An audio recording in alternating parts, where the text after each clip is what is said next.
idoon natin ang lahat ng ating pansin at focus sa ating biyahe, Sender of the Night. Ito na po, medyo mahaba-haba kaya inagahan ko na pambihira itong letter na ito, pero I'm sure it's gonna be worth our while. So, eto na nga po ang ating biyahe for tonight. Ito ay mula sa ating sender na ayaw pangalanan ng kanyang sarili, kaya tatawagin natin siya ngayong gabi na Dayan. So, eto na ang biyahe ni Dayan.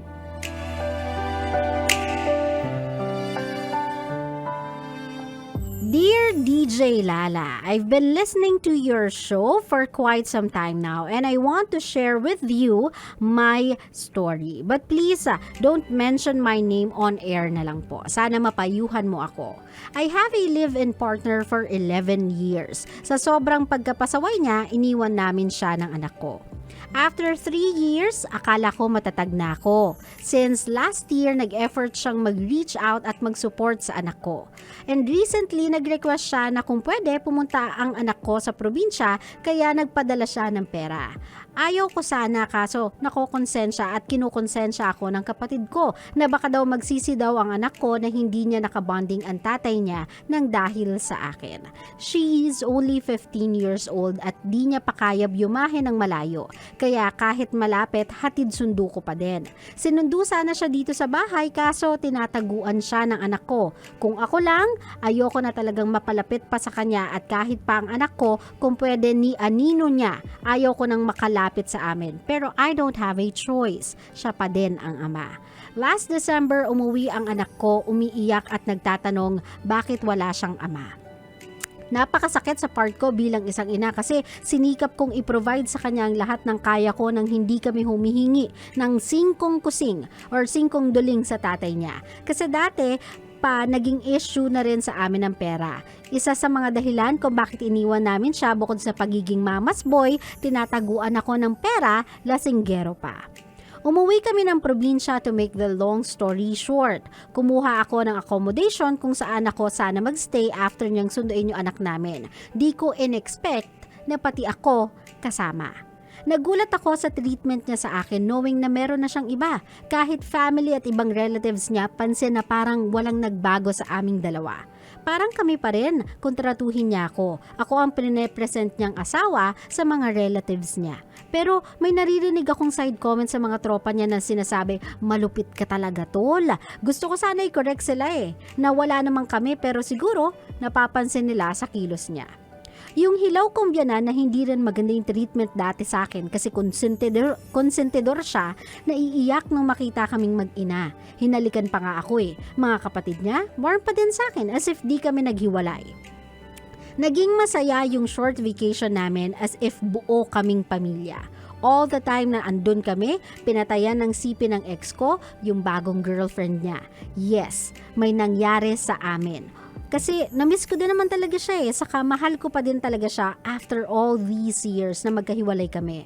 Pero sa isip ko, napakahirap na bumalik pa kami sa dati. After we left, nabalitaan ko sa hipag niya na biglang dumating si girl at sabi takot ata maagawan mo te. Ang sabi ko naman, wala akong balak makipag-agawan sa kanila pero bothered ako. Nasasaktan at nagsiselos pa din kasi ako. Ayaw ko nang balikan ko pa yung nakaraan namin. Pero nagsiselos ako Kahit kapatid niya ang sabi tinataguan nga daw ng ex ko yung bagong girlfriend niya. At nung dumating sa bahay, kahit pinapahiya na, ayaw pa ding umalis nung girl. Sinasabi ko sa ate niya na hindi rin naman maganda na ganun yung trato. Kasi siguro, isa rin nga naging tangang katulad ko si ate. Sana kinausap niya ng maigi kung ayaw niya na. Hindi yung iiwan niya sa ere at ratatuhin na parang basahan na gagamitin lang kung kailan gusto at iisang tabi kapag ayaw na. Pero based sa profile picture at sa profile mismo ng girl na in-stalk ko, mukhang nga matagal na naman silang nagkakaroon ng problema. Ay, stalker na to si ate. Now I am thinking na kausapin sila pareho ni ex through chat. Ako parang wala na kasi akong chance balikan siya kasi inaamin ko marupok ako kapag nakikita ko siya. Gusto ko sabihin sa girl na yayain niya nang magpakasal kasi kung nag-iisip man ng ex ko na balikan kami kung makakasal na siya kay girl na magiging chance. O wala na kaming magiging chance. Malalim din kasi ang pinagsamahan namin since childhood, mga 4 or 5 years old pa lang, tropa na kami. Mga kapatid niya at kapatid ko, mga tropa din namin. Tapos ang mama niya at mama ko, magkumare. Ganun ka-solid ang background namin, pero di talaga kasi kami magkasundo. Nag-iisa lang ang anak namin at wala din siyang anak sa iba. I'm sure na kung di mag-workout sila ni girl, pagdating ng time, di rin siya matitiis ng anak ko. Gusto ko nang makahanap ng iba kasi kahit mahal na mahal ko siya, ayaw ko nang balikan yung sakit, yung sama ng loob, at galit na andito pa din sa puso ko. What are your thoughts, DJ Lala? Nahihirapan talaga ako. Sabi ng daughter ko, triggered lang daw ako at pabayaan na lang sila. Please give me some advice. Thank you and more power to your show. Sige, my love, dahil mahaba-haba yung biyahe mo, I'll go straight to the point. One, yung relationship niya at yung relationship ng ex mo at ng partner niya is none of your business. If there's anything that they have to talk about, it's gonna be between the two of them only. Hindi mo kailangan mag-mediate, let alone hindi mo kailangan mag-initiate. That initiation shouldn't be coming from you. Kasi if there's one good reason as to why they are not working out right now, it's because of you. It's because of whatever happened to you guys nung nandun ka sa probinsya. So kung ano man yung resulta, magiging desisyon nila sa relationship nila, let them have that own decision and come up with that decision on their own. Without you telling them what to do, without you trying to play referee, without you trying to play bridge para magkaintindihan sila. Kasi magmumukha ka lang may hidden motive kung bakit mong ginagawa to para sa kanila. Nagigets mo ako, my love? I want you to be as clean as you can and possibly can para hindi na magkaroon ng issue dyan sa pamilya ninyo. Kasi parang yung nangyari sa inyo ay bukod sa baliktanaw, bukod sa bawi sa lahat ng pain na naramdaman mo nung nakaraan, kumbaga you technically received what you've been wanting for the years before kayo naghiwalay.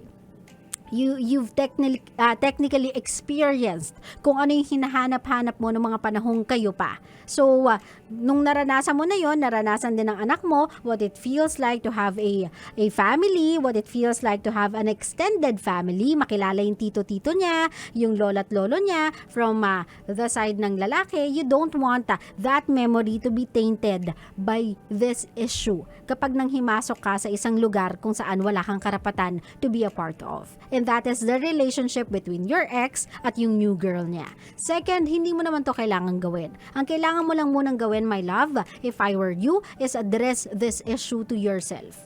Do you really want to be in this relationship? Or you want out? Completely out of this relationship. Kasi you cannot have the best of both worlds. Hindi mo pwedeng sabihin sa kanya na ayoko nang balikan yung dating sakit, and yet pag nagkakaroon ng chance, magsisiping kayong dalawa. Magtatabi kayong dalawa sa kama. Magpe-pretend kayong husband and wife. 'Di ba? Kasi ano yun contradicting, my love Sinasabi mo na ayaw mo, sinasabi mo na hindi mo gusto balikan yung mga yon, pero every single time you have a chance to feel that way, to feel what you wanted to feel for so long, ginagrab mo yung opportunity. Diba? Nagpe-play ka din, piniplay mo din yung role of a wife dun sa ex mo. So, nagigets mo ko, my love? I think that issue you have to address sa sarili mo. You cannot say this one day and then the other the next day. Hindi mo pwedeng sabihin yes today and then tomorrow kapag tinanong ko no ka na. Nagigets mo ko, my love? Be honest with yourself. Drop hypocrisy at aminin mo sa sarili mo kung ano talaga yung gusto mo. Kung ano talaga yung nararamdaman mo. Kasi yung pain na yon, my love, if I'm not mistaken, that's 13 years ago.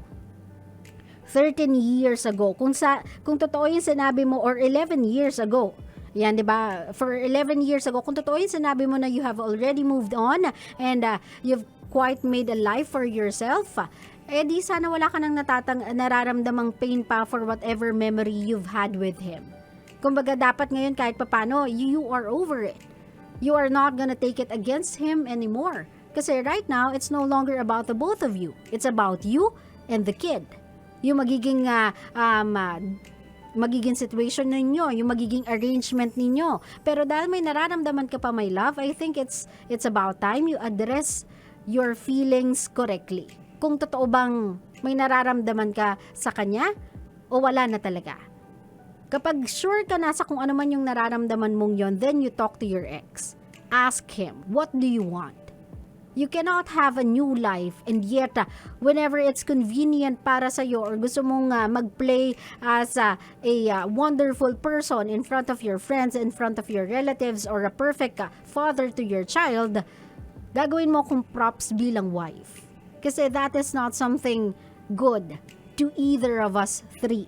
Kasi kapag nakikita yan ng bata na okay lang tayo mag-play ng role na husband and wife sa harapan ng ibang tao, baka umasa siya na magkakaroon ng tayo na mabubuo yung pamilya. And then kalaunan, somewhere along the road or down the road, i-let down natin siya because we realize na we are only playing a part. Pero we are not really ready to commit to one another. So parang alam niyo yung pinapaasa niyo yung bata eh. Hindi na lang kasi kayo yung nandito eh. Pati yung bata. Nabuhay na ng 15 years yung batang yan, knowing na hiwalay na yung parents niya. And then she saw a glimpse of you and her father na as if walang nangyari. As if picture pa rin kayo ng happy family. So you have to decide. Do you want to build that family one more time? Or do you want to completely tell your daughter na you still have a father? And your father loves you, you still have a mother, and your mother loves you so much, pero we cannot be together as husband and wife. Naintindihan mo ko, my love? You are now adults. And andito na sa age yung anak mo kung saan nakakaintindi na yan, nakakaunawa na yan, nakakagets na yan ng mga bagay-bagay. You just think na insensitive siya or naive pa siya sa mga underlying messages na sinesend nyo sa isa't isa, but she is no longer that innocent. I'm sure, with the help of the internet, madami na ding alam yan, nakakaramdam na din yan. So don't treat her like a kid and don't treat her as if she is dumb. She can completely see through you guys. So for once in your, sabihin na natin, in life, and for once in your relationship, kayong dalawa, please act like adults.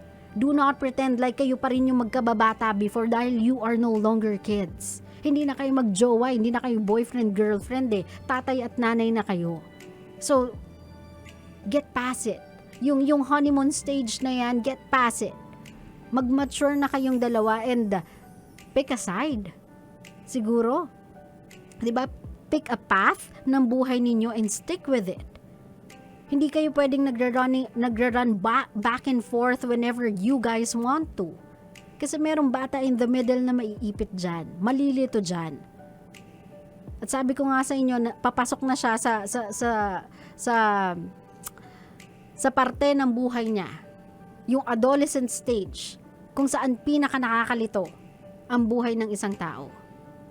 So instead of adding confusion to that kid, give her clarity kung ano ba talaga kayong dalawa. First, admit it sa sarili mo kung ano ba talaga kayo, and then second, talk about it with your ex. Kapag nakapag-decide na kayong matatanda, saka nyo kausapin yung bata. That's how you do it. I hope, Dayan, nabigyan kita ng clarity, nabigyan kita ng direction, and I just hope in every decision that you'll do from this moment forward, please keep in mind that you are no longer making a decision just for yourself. You are making a decision for the course, for the path of your family. Naiintindihan mo ko, my love? Klaro ba tayo? Klaro.